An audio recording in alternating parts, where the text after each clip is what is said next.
Sisodia press conference कर लग्या छन। स्वामी यतीनानंद गिरी जी के आग्रह पर आज यहाँ पर आगमन हुआ और उनके द्वारा आयोजित शतचंडी महायज्ञ में शामिल होने का अवसर मिला। मुझे बहुत सौभाग्य है मेरा कि आज इतने दिव्य यज्ञ में मुझे स्वामी जी के आग्रह पर आमंत्रण पर यहाँ शामिल होने का अवसर मिला। बहुत दिव्य अनुभूति हुई। वहाँ वेद मंत्रों के द्वारा माँ भगवती की पूजा की। मैं खुद माँ भगवती का उपासक हूँ, तो मेरे लिए सौभाग्य की बात थी। मैंने अपने परिवार के लिए, अपने दिल्ली परिवार के लिए, उत्तराखंड परिवार की खुशहाली के लिए, पूरे देश की खुशहाली के लिए माता से आशीर्वाद मांगा, प्रार्थना की माता के चरणों में। और उसके बाद मैं शहर के अलग अलग कुछ क्षेत्रों में जाके आम लोगों के बीच गया। रेस्टोरेंट में, मार्केट में लोगों से मिला, जाके युवाओं से मिला, महिलाओं के ग्रुप में बैठा, जाके बात की, स्टूडेंट्स के बीच गया, बुजुर्गों के बीच गया, प्रोफेशनल्स के बीच गया। ऐसे ही कुछ लोगों से रास्ते में एकदम आम आदमियों से मिला और मैंने उनके बीच एक सवाल रखा। मैंने उनके बीच कहा कि उत्तराखंड के लोगों के सामने आज एक तरफ भारतीय जनता पार्टी है, भारतीय जनता पार्टी की सरकार है और इसमें थोड़े दिन पहले तक त्रिवेंद्र सिंह रावत जी मुख्यमंत्री थे, जिनका निकनेम था जीरो वर्क चीफ मिनिस्टर। उसके बाद तीरथ सिंह जी आए, उनका नाम भी जीरो वर्क चीफ मिनिस्टर ही रह गया, काम नहीं कर पाए। उसके बाद पुष्कर धामी साहब आए हैं। पुष्कर धामी साहब तो खुल के कहते हैं कि भाई ना तो मैं किसी की चोरी रोकूंगा ना रोकने दूंगा। उनका तो स्टेटमेंट है, मैं सुन रहा था कि मैं किसी की चोरी बंद नहीं करूंगा, जो करता है करता रहेगा। तो उत्तराखंड की जनता के सामने एक तरफ निकम्मे और भ्रष्टाचारी और भ्रष्टाचार को संरक्षण देने वाले नेता हैं, मुख्यमंत्री हैं। दूसरी तरफ एक कट्टर देशभक्त के रूप में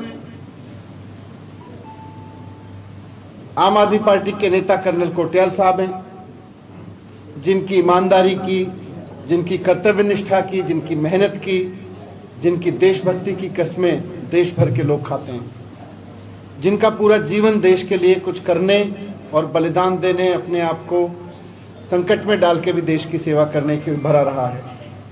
वो देवभूमि के लाल हैं।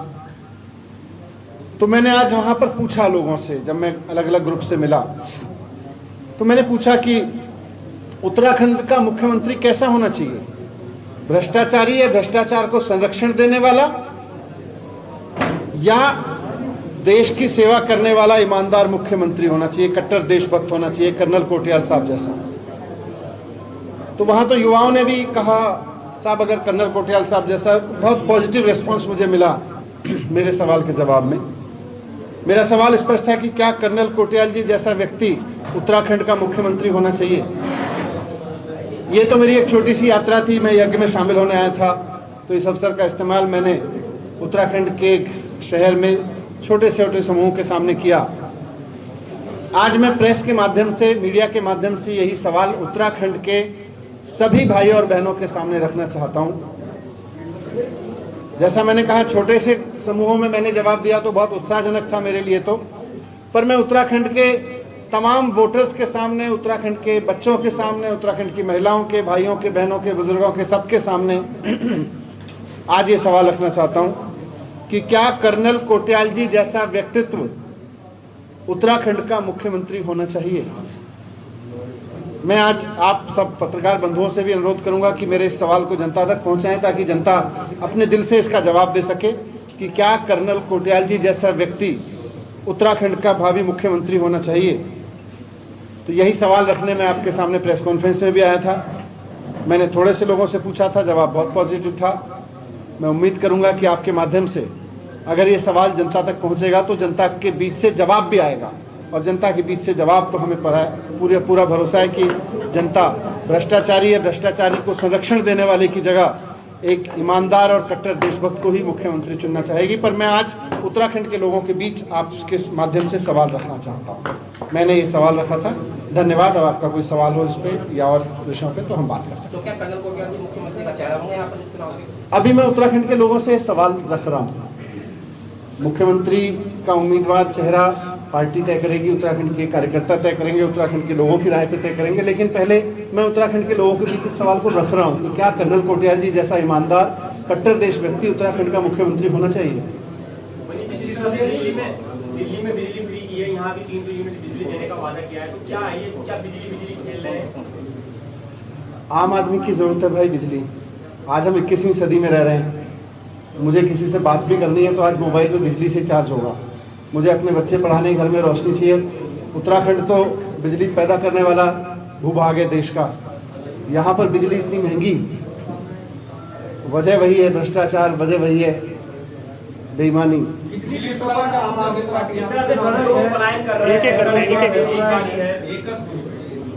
जैसा पार्टी तय कर चुकी है सभी सीटों पर चुनाव लड़ेगी। सर, शिक्षा को लेकर क्या कहेंगे? उत्तराखंड में चुनाव दिल्ली की तरफ बताया जा रहा है शिक्षा को लेकर। उत्तराखंड में शिक्षा का स्तर आप पिछली बार आए थे, यहाँ पे निरीक्षण करा स्कूलों का जाके किस तरह से आप? उत्तराखंड के लिए बहुत बड़ी समस्या है अच्छी शिक्षा ना मिल पाना। दिल्ली के लोगों ने अरविंद केजरीवाल जी को मुख्यमंत्री चुन के उनको मौका दिया, तो केजरीवाल जी की सरकार ने जो देश के सामने मॉडल रखा, जिसमें एक तो बिजली का ही काम है सबसे ज़्यादा जो प्रमुखता से लोग चर्चा करते हैं। यहाँ की भी शिक्षा व्यवस्था तो बहुत ख़राब है। आज यहाँ की शिक्षा अच्छी ना होने के कारण ही लोगों का पलायन है। बेरोजगारी की वजह भी यही है कि यहाँ क्वालिटी एजुकेशन नहीं मिल पाती है लोगों को। आपने दिल की बात कहनी है, जो बात करनी, मैंने यही सवाल रखना था, यही सवाल जिसका मैं। उत्तराखंड में आम आदमी पार्टी पुराने चेहरों को दरकिनार कर नए चेहरों को मौका दे रही है, ये क्या आप तक से? पार्टी तो शुरू हुई है, पुराने और नए सब मिलकर लड़ेंगे। उत्तराखंड सब उत्तराखंड के लिए। सिसोदिया जी जो कांग्रेस से बीजेपी में गए थे 11 साल में, क्या उनके लिए आम आदमी पार्टी का दरबार खुला हुआ है? अभी हमारे साथ तो ऐसी किसी की बात नहीं हो रही है। कोई बातचीत नहीं है। अगर वो आना चाहें तो उनके लिए आप। दिल्ली का डिप्टी सीएम मनीष सिसोदिया उत्तराखंड दौरा में छन। ये दौरान हम रुड़की से प्रेस कॉन्फ्रेंस करें। हमेशा से आम आदमी पार्टी के एजेंडा में रहा है, कोई भी करप्ट कम्युनल या करप्ट व्यक्ति हमारी पार्टी का हिस्सा नहीं होगा। अन्यथा जो भी आम आदमी पार्टी में सम्मिलित होना चाहता है उसको ये 3 अग्नि परीक्षाएं देनी पड़ेंगी, और जो भी इन 3 अग्नि परीक्षाओं को पास करेगा उसका फिर आम आदमी पार्टी में से किसी को नहीं लिया जाएगा। देखिए, मैंने आपको बिल्कुल स्पेसिफिक बता दिया, किसी इंडिविजुअल की मैं बात नहीं कर रहा हूँ। हमने एक बार लगा दी कि कोई भी करप्ट कम्युनल या क्रिमिनल व्यक्ति आम आदमी पार्टी का हिस्सा नहीं होगा। अभी तक आम आदमी पार्टी वो वॉशिंग मशीन ईजाद नहीं कर पाई है जिसमें से एक तरफ से भ्रष्टाचारी को डालो और दूसरी तरफ से साफ आदमी निकलता है। ऐसी वॉशिंग मशीन केवल भारतीय जनता पार्टी के पास है। यानी आम आदमी पार्टी में यही स्थिति रहेगी जो पहले और पार्टियों में रही है, कोई भी किसी पार्टी से चुनावी वक्त में आ जाता है उसको टिकट दे दिया जाता है। मैं तो आज जो मूल सवाल है आपके बीच में, कौन आ सकता है वो बहुत बात की बात है। वो आएगा कि नहीं आएगा, कौन कल्पित आदमी है, वो सब बहुत दूर के सवाल है। आज जो सवाल है उत्तराखंड की जनता के सामने मैं रख रहा हूँ और बहुत आदर के साथ रख रहा हूँ कर्नल साहब के प्रति और उत्तराखंड के वोटर्स के प्रति, कि क्या उत्तराखंड के लोग कर्नल साहब को देखना चाहेंगे मुख्यमंत्री के रूप में। ये मैंने सवाल रखा है। मुझे पूरी उम्मीद है कि इस पर आप लोग भी चर्चा करेंगे। मिल तो बहुत लोग रहे हैं। दिल्ली की भौगोलिक स्थिति को देखते क्या किस तरह से चुनाव कितनी तैयारी है आपके यहाँ? मैं अलग अलग यात्राओं में मैं उत्तराखंड में लगातार पिछले 8-10 महीने से आ रहा हूँ और इन सब पे काफ़ी विस्तार से भी चर्चा हुई है। मैंने चुनौती भी दी थी उत्तराखंड के मंत्री जी को, जब उन्होंने दिल्ली के बारे में कुछ सवाल किए थे तो मैंने कहा दिल्ली आ जाए, मैं दिखाऊंगा, मैं आ जाता हूँ। तो उन्होंने उससे भी भाग गए। वो पलायन, बेरोजगारी, उसका सबसे बड़ा कारण शिक्षा और स्वास्थ्य की सुविधाओं का ना होना है।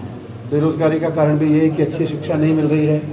काम चलाओ शिक्षा अगर मिल भी रही है तो काम चलाओ मिल रही है। जिस दिन अच्छी शिक्षा मिलेगी यहीं के लोग ऐसा रोजगार क्रिएट करेंगे कि दूसरे राज्यों से, दिल्ली से भी यहाँ आएंगे लोग।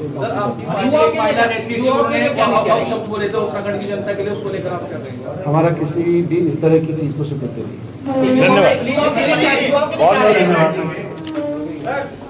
आपने बता दें कि दिल्ली का डिप्टी सीएम मनीष सिसोदिया उत्तराखंड दौरा में छन और ये दौरान उन्होंने रुड़की में प्रेस कॉन्फ्रेंस करी और ये दौरान उन्होंने बीजेपी में जमी ते निशाना साधी। फिलहाल वक्त वेगी एक छोटे से ब्रेक को चल लौटला।